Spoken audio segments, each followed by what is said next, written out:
Hello. Um, when I'm doing these player report cards, I suppose most of them are tainted with the fact that we fell short. And as the weeks roll on, and I continue to do these, you don't forget, but the pain isn't as harsh as it was back then. So as I go along with these players, there's probably a tendency to maybe overrate them somewhat, just because you don't forget. But yeah, you may gloss over the fact that the team did fall short, and it was really essentially a disappointing back half of the season. However, I think there's a select few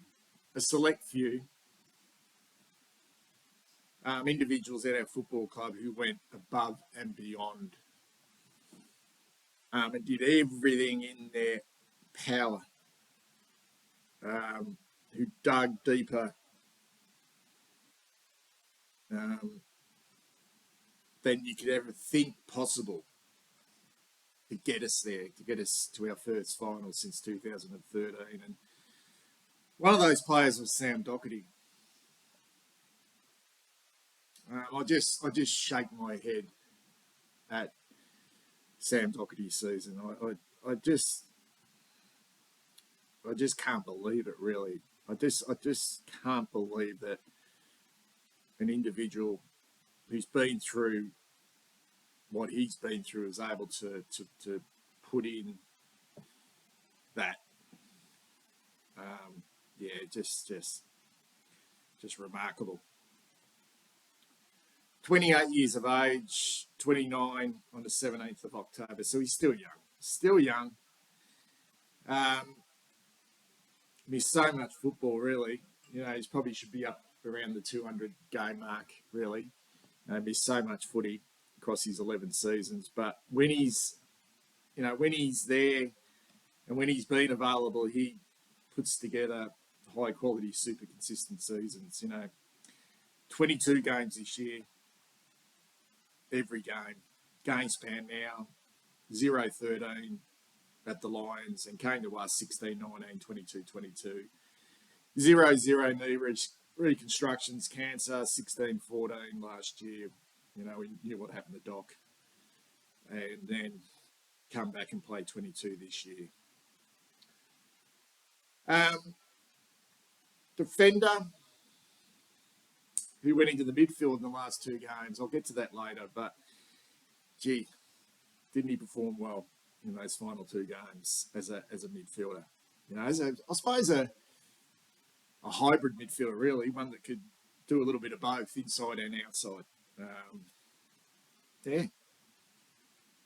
Interesting one moving forward. I mean, we're stacked really with you'd probably say high quality midfielders, and we've invested a lot in midfielders at the club.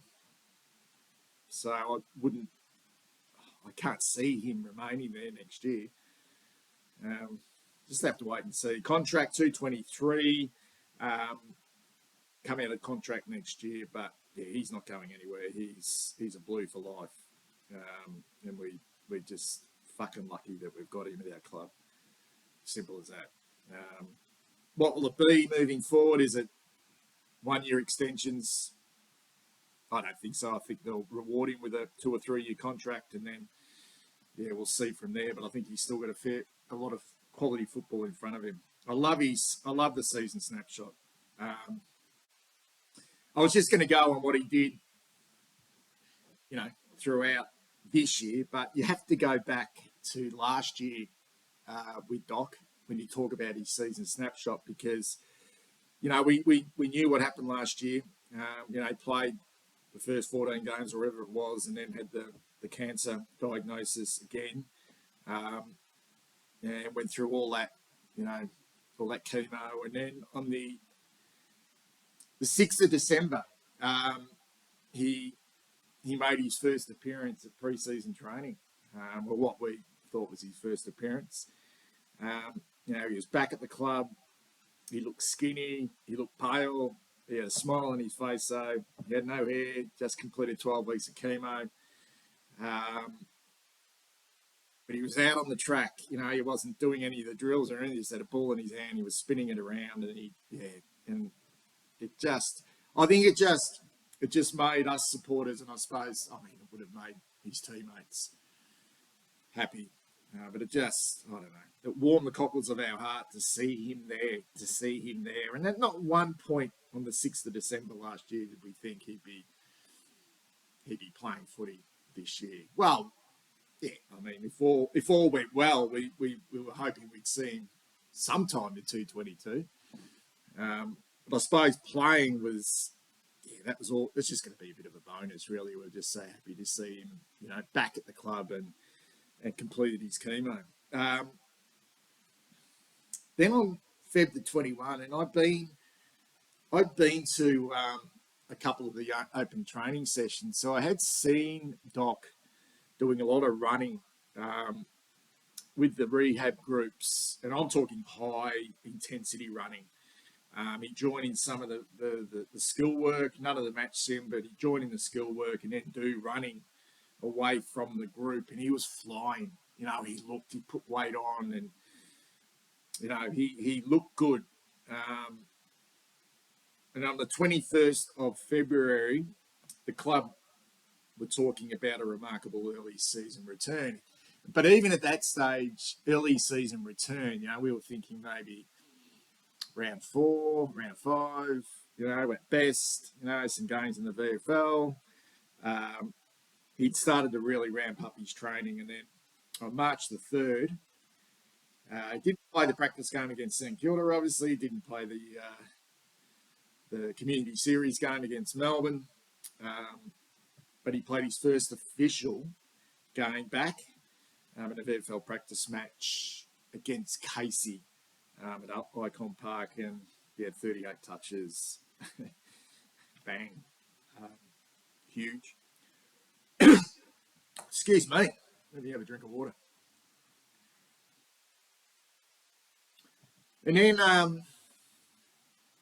even then, it was like, okay, what's going to happen here? He's flying, and then he was picked for round 1. Voss announced it in a press conference before the game. Remarkable. And then to go on and play the entire season and not drop under 20 disposals across those 22 games. It's just, how did that happen? How the fuck did that happen? He's a fucking animal. Oh, and I mean that in the most respectful way. He's a beast of a human being. No more determined individual to play at our football club ever, really. Wow. Statistically, you look at these stats, they're mostly about his role. I suppose it is his preferred role across half back. I suppose the accumulator, distributor. So these obviously align, and he does it with such high quality. And he has his moments in games, but all defenders do, and we get a little bit picky, with our defenders at times, but averaging 28 disposals across 22 games, and 22 of those effective, that's elite. Metres gained, elite, 510 metres. Tackles, elite, 3.3. Pressure acts, elite, 13.9. And score involvements, 5. All elite stats for his position across half back. And then above average in rebound, 50s, intercept possessions and intercept marks. And then really, he's average in spoils, because generally he doesn't have to play that part, but he's below average in one-on-one, and I suppose in the area of his game, he can at times get exposed. But a lot of those sort of rebounding defenders can get exposed if they are isolated. He just does so much exceptionally well, statistically anyway. He's unbelievably consistent. His best games, and it's hard to pinpoint. It's hard to pinpoint because every week he just seemed to be involved. Statistically involved, accumulate the ball. Go right back to the early part of the season. A couple of 33 disposal games, one against Hawthorn where he's terrific, and then a Friday night against the Bombers. He was terrific with 33. I liked his game against the Tigers. He was one that dragged us back into that game. After half time, he had 31. We fell short in that game. But I don't know, there was something that I'm looking for. I was going to say romantic. It's not romantic, but there was something, I don't know, something really special about his last two games when he went into the midfield. And it gave us, we had no choice, really. We had to get him in there. We had to get someone in there. A little bit of experience. We were decimated in that area of the ground, but I don't know, he just gave us a different look in there. And the game against Melbourne, I suppose it was his leadership. That was a high quality midfield that we played against that night. Petrarca, Oliver, Viney, Gorn, all in there, and he was terrific. 6 clearances, 28 touches. He was one of our best. And then he followed it up with another really good game against the Pies a week later in the midfield. So could you mount an argument that his most effective games, and his most eye-catching games, I suppose, not eye-catching, but his most effective games for the footy club came when he went into the midfield? Yeah. I don't know. I liked him in there. But I can't see him remaining in there for some reason. Does it open up an opportunity to go into a wing? Doc, he's got a good engine. Knows how to find the ball. Can defend. Good inside 50 player as well. Yeah. Anyway, I think his worst game, like a lot of our players, the disappointing game against St Kilda on that Friday night, was it round 16? He only had the 22 touches. He was just well below his best that night. They made us look pretty ordinary that night. He was part of a team that just really felt like we weren't switched on that night. And he had probably his poorest performance of the year. Smart player, strength-wise, he's smart, reads it. Anyone who accumulates the ball like he does, that just know how to read the play. He's always been able to do that. It's not like something that he's as he's got more and more experience that he's become an accumulator. As soon as he arrived at the football club, he had this knack of just being able to find the ball.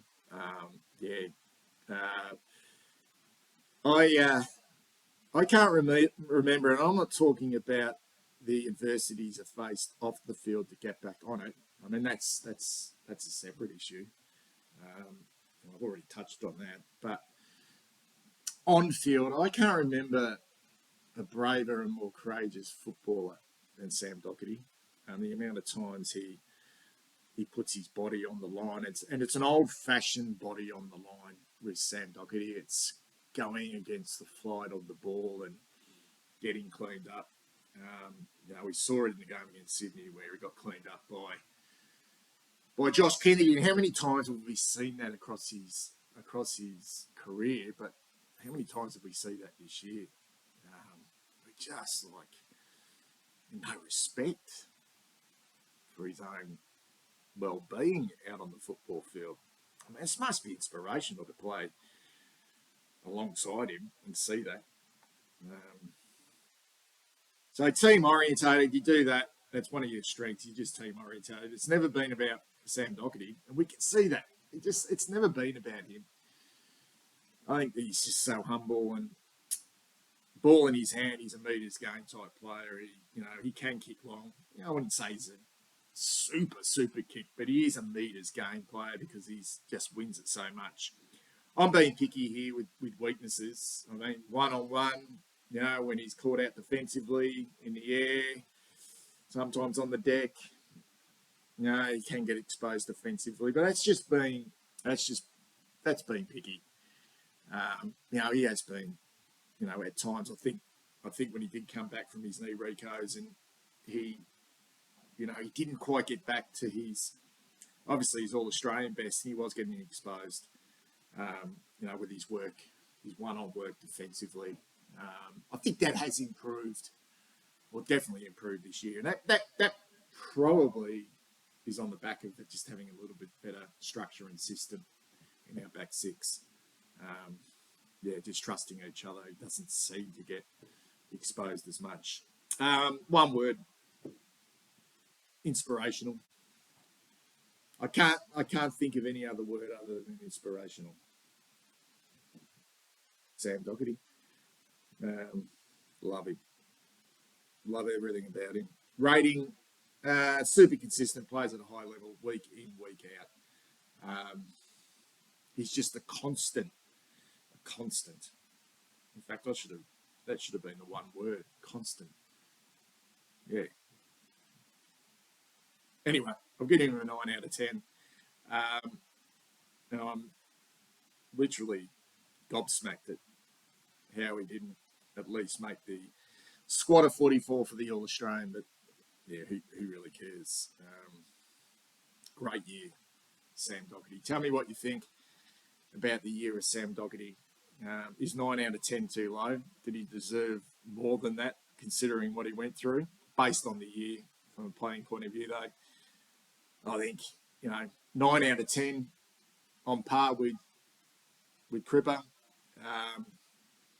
I think I mentioned before, guys, above and beyond, did everything in his power to get us across the line, but you probably need a little bit more from others than just Sam Docherty and Patrick Cripps and a few others. Speak soon.